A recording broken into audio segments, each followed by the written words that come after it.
When Lauren Hurley started having contractions around 5 p.m. on Wednesday, she didn't think much of it. She had to be induced for her first child and was in labor for more than 24 hours with her second, so she figured her and her husband Nick had time to go home, grab their bags, especially since their family doctor told them earlier that day that there were no real signs of the baby coming today. We got home, grabbed our stuff, hopped back in the truck, drove 5 minutes down the road, and I felt the urge that this baby was coming and we could not get any further.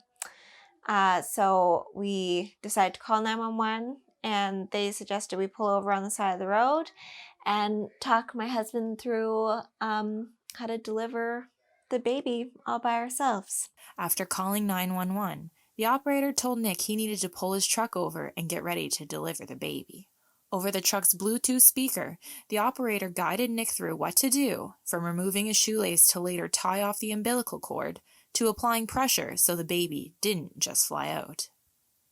Then, 6 minutes later, Annabelle Nicole was born. So we pulled over, and he hopped out of the truck, and the paramedic said, you need to make sure you have some towels and some things, and thankfully we did, in case my water had broken on the way to the hospital.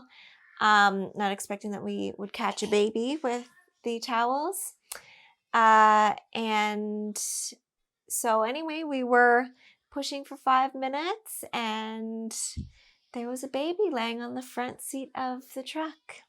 Paramedics arrived shortly after and took Annabelle and Lauren to hospital for a checkup before sending the family home less than 24 hours later. It was an experience that you don't know what you're going to do until you're in it, because you can't imagine it happening to you. But we worked together, and we just did it.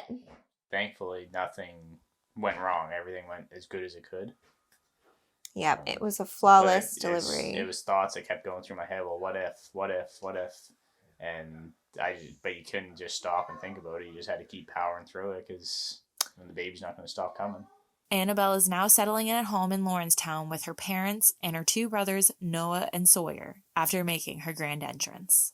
This is our third baby. So this did absolutely not happen for our first two. They were both in the hospital, surrounded by monitors and doctors and nurses. So this time was completely brand new. In Halifax, I'm Nicole Monroe for the SaltWire Network.